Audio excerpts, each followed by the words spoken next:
Assalamualaikum teman-teman, selamat berjumpa lagi dengan saya Abdurrahman. Dan masih tetap di channel Abdurrahman ya. Dan masih tetap juga mengupas tentang seputaran asam lambung, GERD, anxieties, psikosomatis. Nah, di video kesempatan kali ini saya akan mencoba menjelaskan tentang sensasi begah ya. Sensasi begah, kembung, kemudian kalau misalkan kembungnya atau begahnya berlebihan, itu membuat kita itu sering merasa mual ya, pengen muntah. Nah itu teman-teman ya. Dan saya akan jelaskan seperti itu, dan kemudian saya akan mencoba juga jelaskan bagaimana cara menanganinya. Nah itu teman-teman ya. Nah, bagi teman-teman yang baru bergabung di channel ini, dimohon ya videonya di subscribe, karena untuk subscribe itu tidak memerlukan biaya, tidak memerlukan pendaftaran. Jadi subscribe itu adalah hal yang sangat gratis sekali ya. Jadi teman-teman itu cukup memijit tulisan yang warna merah, tulisan subscribe. Biar kenapa? Biar video saya itu cepat berkembang dengan baik. Dan kalau seandainya video saya itu berkembang dengan baik, itu akan menambah semangat tersendiri buat saya untuk terus meng-share tentang seputaran asam lambung dan anxieties psikosomatis terhadap kalian ya. Nah itu teman-teman ya. Dan dimohon juga bagi teman-teman itu ditekan juga ya tombol loncengnya, biar kalian itu dapat notifikasi atau pemberitahuan video saya yang terbaru. Karena saya itu akan terus meng-share tentang seputaran asam lambung dan anxieties psikosomatis terhadap kalian, dengan tujuan semoga saja video saya itu menjadi wasilah atau jalan keluar bagi kalian yang sedang mengalami gangguan asam lambung, GERD, anxieties psikosomatis hingga membaik ya, apalagi sampai sembuh total ya, amin ya rabbal alamin. Nah itu teman-teman ya. Dan dimohon juga bagi teman-teman itu dipijit juga tombol like-nya ya, biar itu menjadi acuan buat saya seberapa banyak sih orang-orang yang menyukai video saya. Nah itu teman-teman ya, seberapa banyak orang-orang yang menyukai video saya. Kemudian itu juga bisa menjadi acuan seberapa banyak sih orang-orang yang terkena gangguan asam lambung, GERD, anxieties psikosomatis. Nah itu teman-teman ya. Nah itu. Dan dimohon juga kepada teman-teman saya nitip ya, sekali lagi saya nitip, jangan lupa bersedekah atau melakukan kebaikan terhadap orang lain. Karena dengan bersedekah atau misalnya sudah melakukan kebaikan terhadap orang lain, itu ada perasaan nyaman tersendiri di hati ya. Nah kalau misalkan kalian tidak percaya, coba saja gitu ya. Dan melakukan kebaikan terhadap orang lain itu, kalau misalnya sudah mendapatkan perasaan yang nyaman, perasaan yang enak, itu sudah pasti ya akan membantu proses penyembuhan di suasana perasaan. Nah itu teman-teman ya. Dan saya yakinkan kepada Anda juga gitu ya, kalau misalkan sering bersedekah, dengan sering bersedekah itu tidak akan membuat kalian miskin teman-teman ya.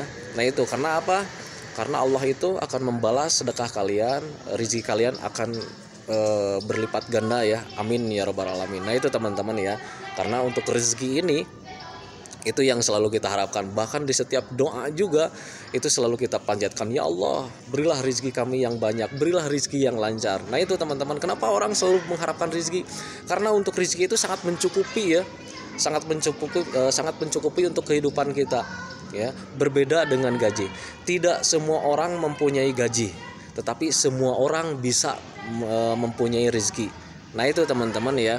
Dan perbedaannya, kalau rezeki itu walaupun nominalnya sudah tertera, kemudian besarnya sudah tertera, walaupun sudah besar gajinya, itu selalu tidak mencukupi. Berbeda dengan rezeki ya. Kalau rezeki walaupun tidak tentu, kemudian nominalnya juga tidak tentu, walaupun itu sedikit tetapi selalu mencukupi. Nah itu perbedaannya. Makanya selalu melakukan kebaikan terhadap orang lain. Rajinlah bersedekah, karena sedekah itu adalah tidak akan membuat kalian miskin. Nah itu teman-teman ya. Nah kembali lagi ke topik utama teman-teman ya. Kenapa sih kita itu selalu mengalami begah gitu ya, kembung, kemudian sering mual gitu ya teman-teman ya. Nah sadari saja, pahami saja kalau begah itu karena memang ada tekanan berlebih ya. Ada tekanan berlebih dari lambung kita, itu bisa berbentuk gas, bisa berbentuk angin ya, bisa berbentuk angin atau gas. Nah itu kalau misalkan lambat laun itu gasnya kalau bertambah terus itu ada dorongan kuat ya, sehingga kita itu mual ya, mual, pengen muntah. Nah itu teman-teman ya. Nah kalau misalkan kalian mengalami hal seperti itu, jangan dicemaskan ya. Jangan berpikir tentang waduh ini apa, ini jangan-jangan penyakit berbahaya, jangan-jangan ini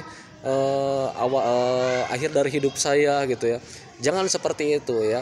Berpikirlah yang wajar ya. Wajar saja kalau misalkan lagi banyak gasnya, lagi ada kembungnya, itu memang suka begitu ya. Jadi kalau misalkan pengen kalian keluar dari hal seperti itu ya berpikir wajar. Logikanya lagi kembung ya keluarkan saja gasnya ya. Nah itu teman-teman ya.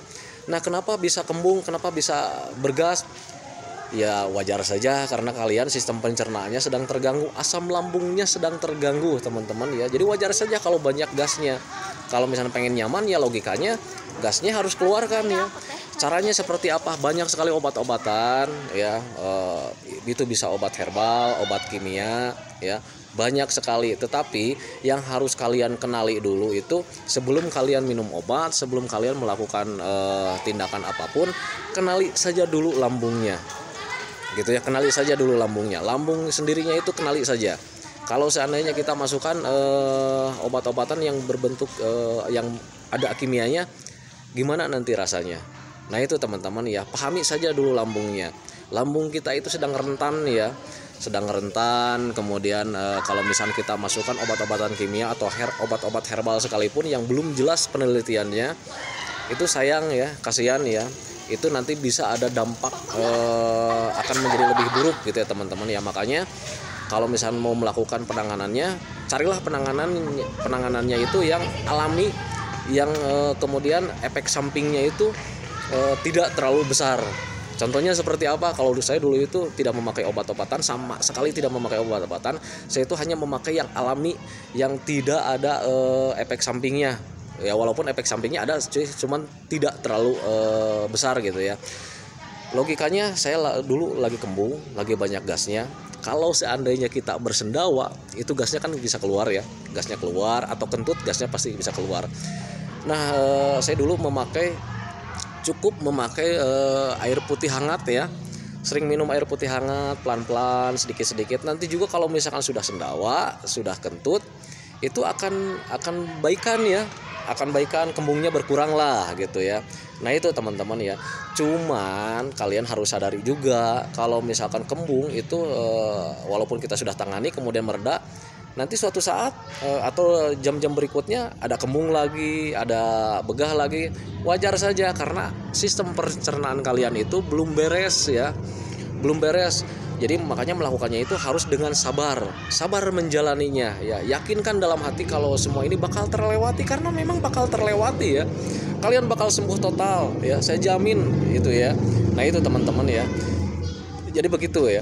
Jadi kalau misalkan ada begah, ada kembung, jangan berpikir yang lain-lain ya. Jangan berpikir tentang penyakit yang berbahaya, jangan berpikir tentang kematian. Kalau misalkan toh kalian sudah divonis sama dokter asam lambung GERD ya, atau asam lambung, ya sudah itu saja, jangan mencari-cari penyakit ya.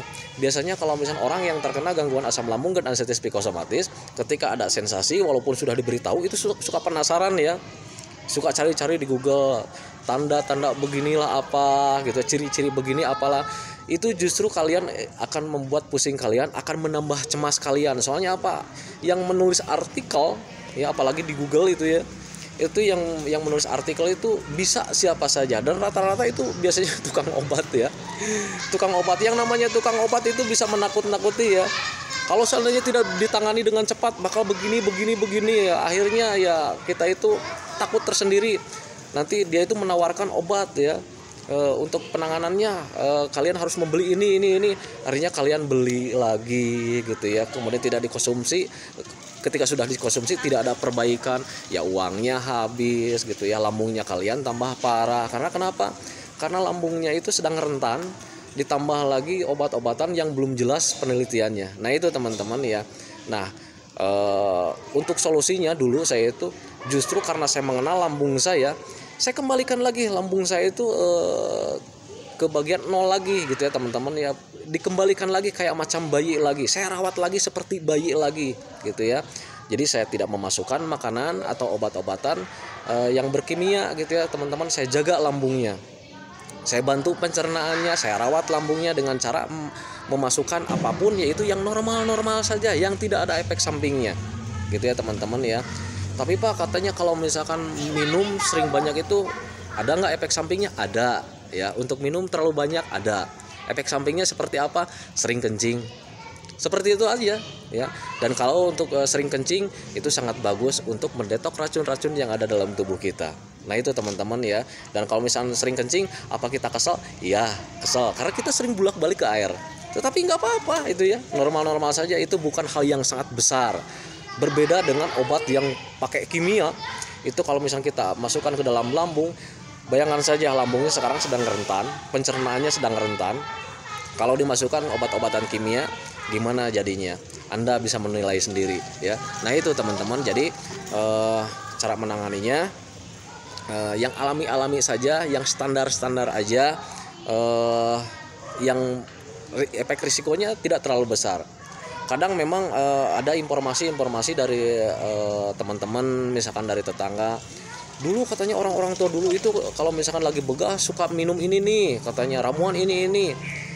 Ya kalau dulu orang-orang dulu itu memang kalau misalkan kembungnya itu bukan dari kembungnya itu belum terlalu parah, mungkin karena memang makanan yang masuk zaman dulu sama makanan yang sekarang itu berbeda ya. Mungkin orang-orang tua dulu itu lambungnya sakitnya mungkin tidak terlalu parah atau gimana gitu ya. Karena apa? Karena makanan yang masuk sehari-hari pun tidak berbahaya ya.